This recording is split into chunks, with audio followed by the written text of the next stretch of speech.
Welcome to Hit Wicket.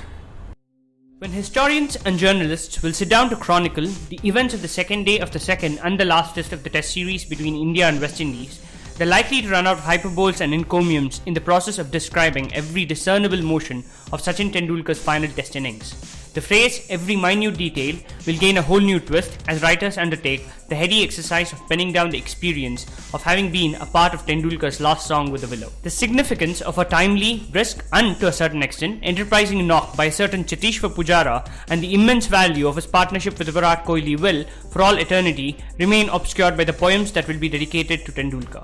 And of course, neither Pujara nor Kohli will begrudge Tendulkar the place that he will eventually come to occupy in the history books.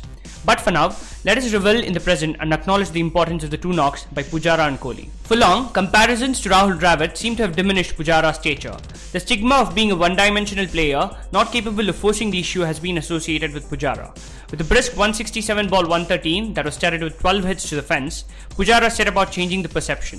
While he seemed to have no qualms playing second fiddle to Tendulkar when the latter was stroking the ball with the panache and elan that were the hallmarks of his batting in his youth, Pujara took his time to get into the zone. He began to open up much before Tendulkar's departure, but it was during his stand with Kohli that he unleashed a flurry of strokes on either side of the wicket and showed one and all that he was, once he set his mind to it, quite capable of dismantling bowling machineries. The run rate soared as both batsmen seemed to be in no mood to lift a foot off the pedal.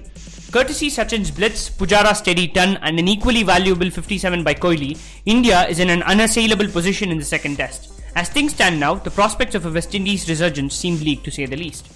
Thanks for watching, and please don't forget to hit the subscribe button.